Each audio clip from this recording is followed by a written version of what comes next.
All right, it says that we are live. So, um, my name is Andrew Pena, and And mine we've got, is yeah, your Jessica name, VJ. Jessica VG. Great. Jessica VJ. Okay. Yeah. So let's begin. We'll talk about the questions here, and then you'll go ahead and do the summary hmm over. So the first one was, Okay. What were your impressions of the CRC article and video by the United Nations? What about the article and videos by parental rights? So here's what I wrote down as I watched these videos. I just kind of took notes, and I'll just read that here to you, and then we can maybe have a discussion afterwards for it. Okay. So the video that was for the CRC talked about how children need special care and protection. They talked about sexual exploitation and trafficking to protect vulnerable children. There seemed to be a lot of good things that came from this treaty being signed and recognizing children and their rights to help them become future leaders. And I find this important for our children to be educated and smart to be able to be future leaders. What concerned me about this video was that they talked about giving children their rights, but it didn't specify what rights they were and how they were able to choose. So that was the video. So that was the video of. It was almost more like a commercial kind of, as what I felt like Yeah. about the CRC. It was the one that was for it. That's kind of what it talked about, and then let me read real quick what the other one was about. What I put down. So the video that was against the CRC explained that 18 experts were appointed by the United Nations, that those rights being taken away from their parents and given to the government to make. It was let's see. It gives government the authority and obligation to monitor our children. A treaty that is signed undermines the laws that have already seen set or that have already been set. The treaty undermines the laws that have already been made. For example, a parent that is concerned about their child being together with an unsavory older person and the parent tries to become involved. Social workers can intervene and assess Article 16. The next thing is that under the law would allow children to ask for governmental assistance or intervention. Um, so just from watching those two videos and kind of what I mentioned there, I thought it was kind of just interesting how the one video portrayed kind of a very good and positive thing that came from this treaty. And when you think about it and when you look at it on the surface, it looks like it could be beneficial. It looks like, okay, yeah, children should be protected, and shouldn't be involved with sexual exploitation and trafficking and those kinds of things, and they should be protected in that kind of sense. So the treaty on the surface, it looked beneficial, from my view, hmm but I just didn't like it because it didn't go over specifics. It wasn't specific to what those types of rights that would be, I guess, imposed upon by the government and what types of rights the children would have. And then obviously we see from the other one that they give perfect examples of, like, the treaty allows the government to be involved with children making choices of if they want to be with a certain person, and they the parent can't really have say with uh, people that their children are spending time with, kind of thing. So it bothered me that hmm the one video was so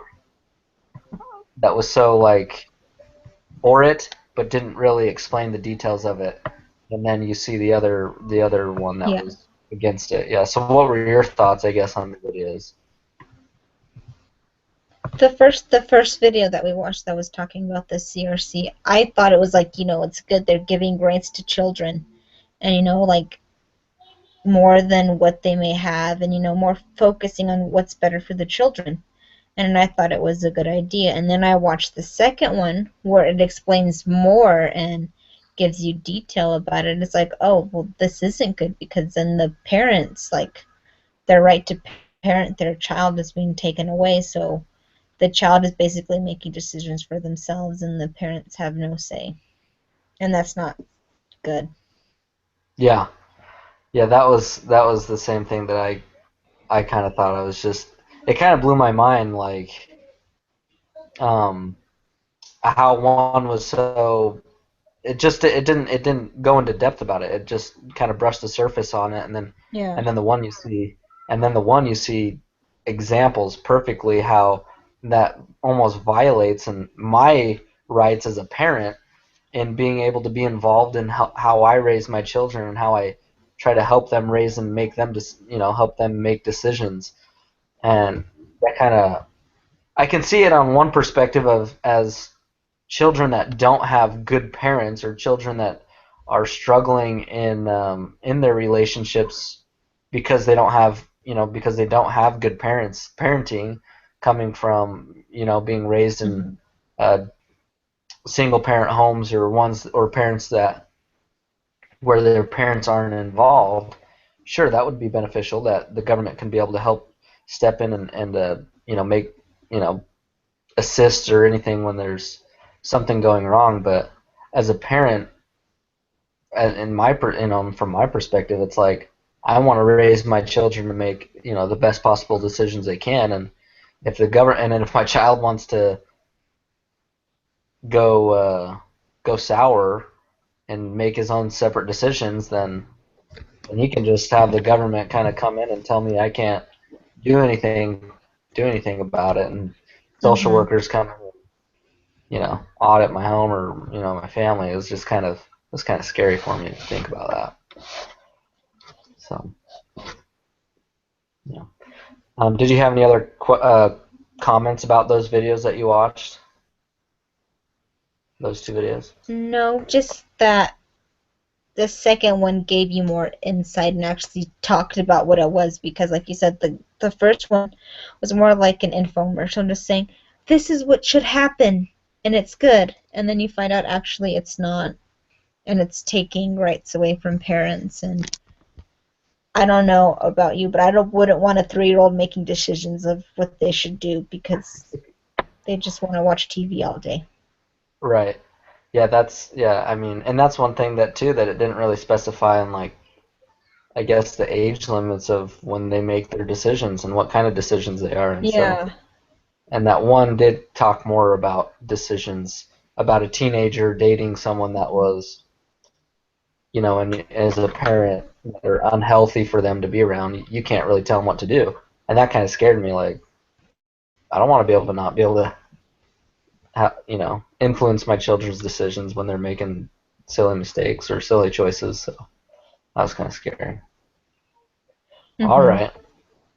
So the next question is, if you are from or have ever lived in a country where the CRC has already been ratified, what are some of the positive and negative effects you have observed as a result? If you are from the U.S. or Somalia, where the CRC has not been yet ratified, then research another country to document the positive and negative effects and relate how they could benefit or hurt your country with the future CRC ratification. I I went and tried to find a list of all these countries, and as far as countries that have implemented um, this treaty into their countries, and I found a list of countries, but I didn't find like a country that had a list of pros and cons that they've gathered from this Yeah. treaty. So it was hard for me to pick up that kind of stuff. I don't know if you found anything. Did you find anything when you were looking? I actually didn't see these questions, but Okay. from I guess from the video what they were talking about, there's a lot of negative effects because life, Yeah. and it doesn't seem like it may have its some positive Yeah, I effects, like think yeah,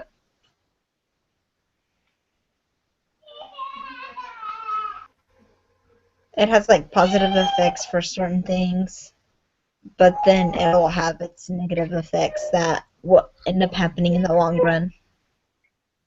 Right. Um, the only thing that I found was, I guess, as far as it was only here in the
U.S., it was talking about there's a change isn't necessarily good, especially the way society's changing. That's not necessarily a good change, but um, and then society's always trying to say, yeah, it's change, so it's good. Change is good. Society.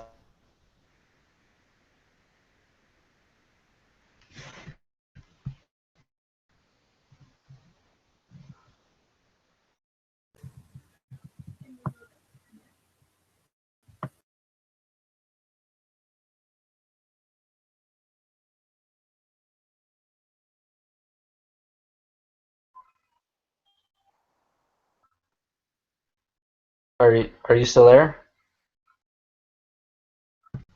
Yeah. The the video pop up. It said it lost connection or something. I don't know if you saw that or not. Yeah. Okay, but we still got it then. For a while, my this screen froze, so Okay. Well, it still says we're live, so I think we're good. So, did you have any questions yeah. or comments on that last question there? No. Okay. So we'll go this next one. How did Kelly's presentation help your understanding of the ecological approach to family advocacy? One of the things from watching that video clip that stood out to me was her personal experience that she shared, um, and how when she went to Costa Rica, and there was a video that was being shown in the restaurant that was showing wrong pictures or different things like that, and so what she did was she sent an email to the owner, and then to say, hey, why are you showing these kinds of things? I come in here with my family, and these are things that I don't really care for my children to see. And so then she got an email back, and she ended up getting like a free lunch out of it, and Hmm. the owners didn't know was unaware of the video being played, and demanded that it stopped. And so the reason I liked what she shared is because it shows that we can have an impact on those types of systems within the public just by doing something small, by recognizing it and standing up Okay. for family values and doing that. So that's one of the things that I liked from her video.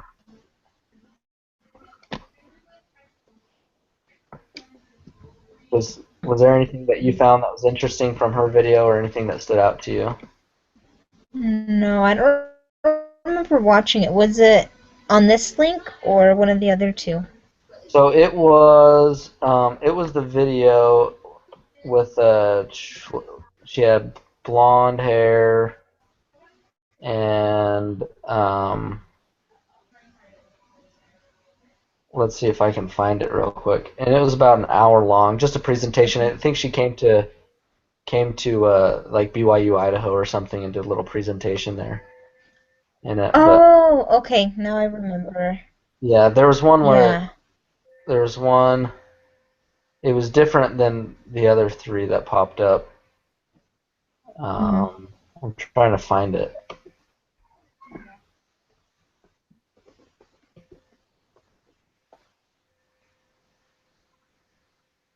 Uh, Is it similar to the one that we watched last week or the week before? kind of like that. Yeah, it was. Just Yeah, so okay. it's in the second folder, the ecological approach in action, and then it's on the first link in the second folder, the Okay. ecological approach in action. And I guess her name is Kelly.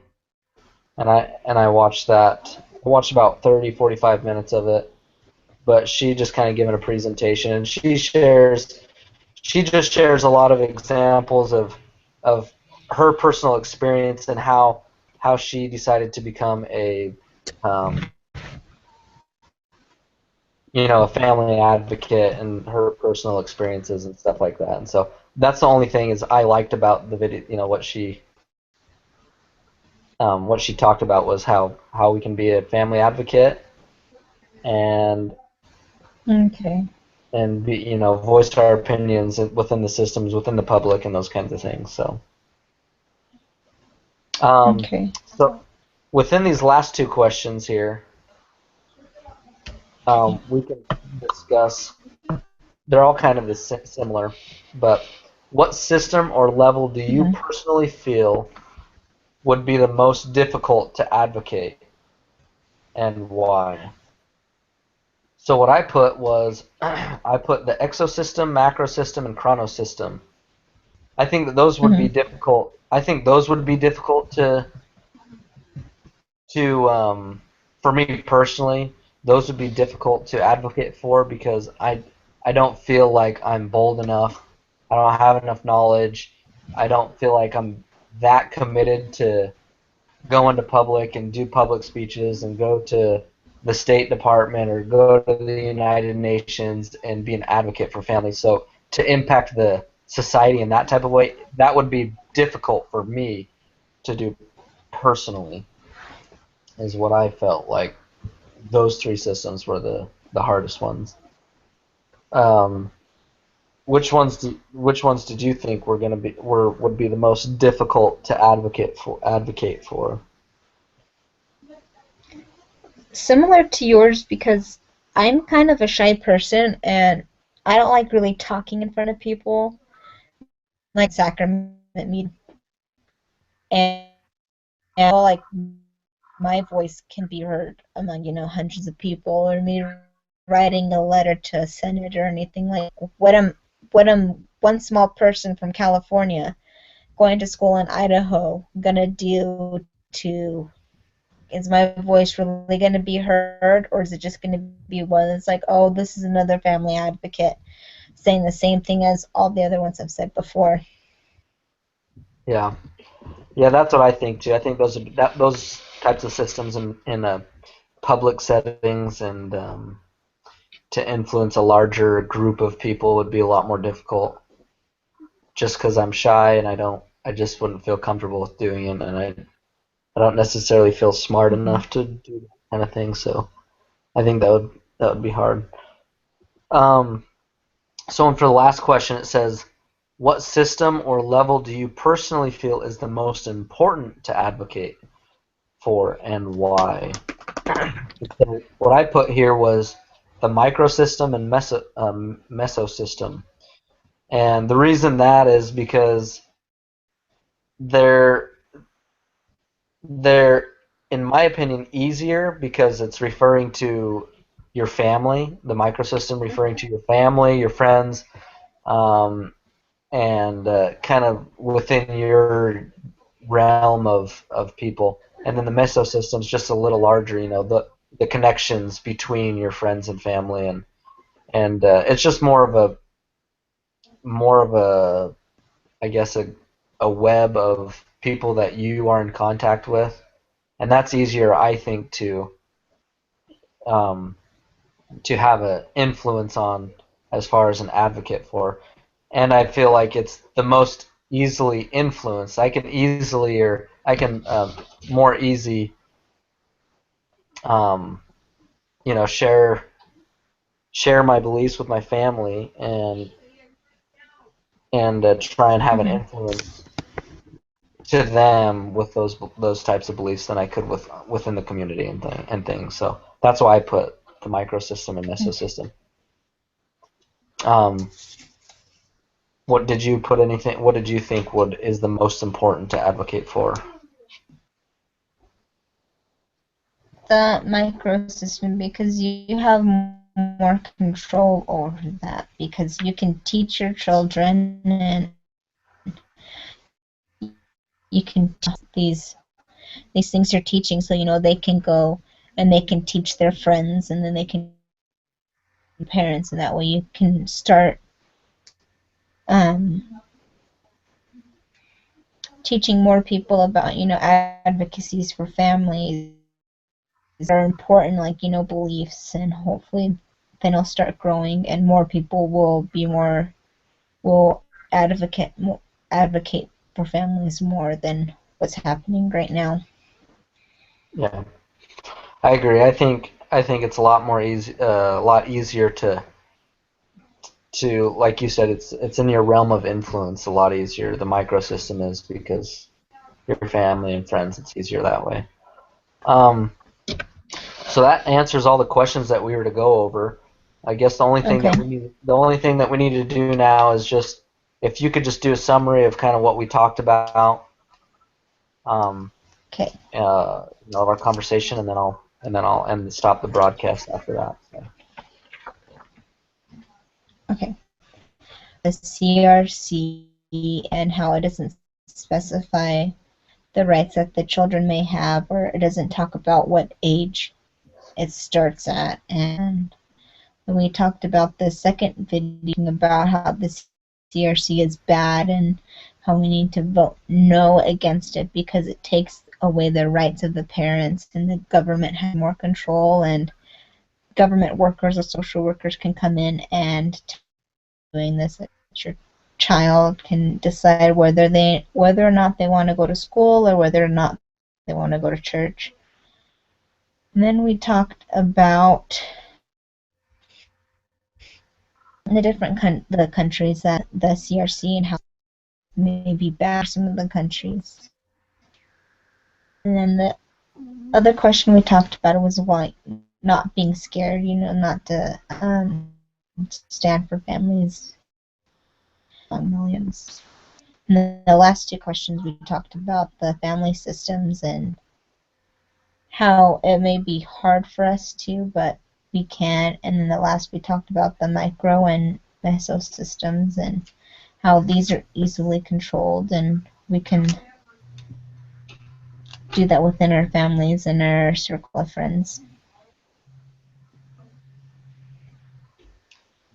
Perfect. I think that was excellent. Um, do you have any last comments or anything before we head out? Anything else? Nope. Okay, Mm-mm. so I'm gonna stop the broadcast here, but hold on one second. Okay.